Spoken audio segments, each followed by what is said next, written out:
Hello, everyone, and welcome again to another Teacher Joseph podcast. Well, today we're going to talk about mummies, not the mother of children, but Egyptian mummies. Yes, that's right, those ancient Egyptian corpses or bodies that we often find in pyramids in Egypt. They are called mummies.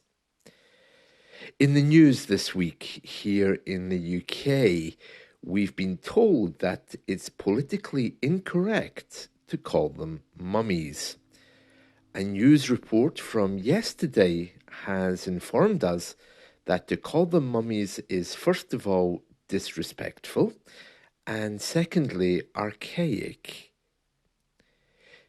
This is another attempt to politicize and make good things which have been reviewed from our past. So, if we don't call them mummies, what are we supposed to call them? Well, the authorities, and in this case, it's, I believe, a union or association of archaeologists, have told us that we should call them mummified remains of ancient Egyptians. And to call them mummies is no longer acceptable or sustainable in a world of political correctness. This is not the first time things which we refer to have been changed. There's a whole list of them, and I'm not able to repeat any of them here because once they are changed, then generally the old associations disappear very quickly, and some of them even become criminal. Well, to use the word mummy, I'm sure it will never become criminal when we describe ancient Egyptians. But if you consider perhaps a better example of the way in which British men used to refer to British women as babes or that's my bird or my chick. These things, of course, now would be completely out of date and would be regarded as sexist or misogynist.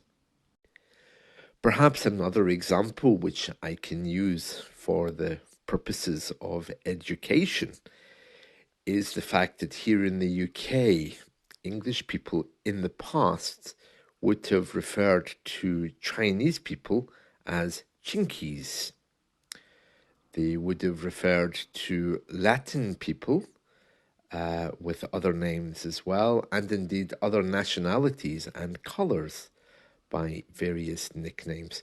So none of these are acceptable. Some of them are actually criminal, but I can't imagine getting into trouble for using the word mummy. I have no problem with things changing, and indeed, of course, if they're telling us things need to be changed, then they will be. We don't have a central organization for putting words into English and taking words out of English. We simply have the dictionaries, Oxford and Cambridge, who look at how the language is changing. So it's not like there's a university who says, okay, let's take that word out, let's add the new one. It needs the buy-in of the people to actually make this happen. So I'm sure going forward, the word mummy is no longer going to be used. This is just one example of how English changes. So regularly new words come in, old words disappear. English is currently going through a transformation, and many of you will be very happy to hear that it looks like the articles are beginning to disappear as well. Well, that's it from me. I hope you've enjoyed this.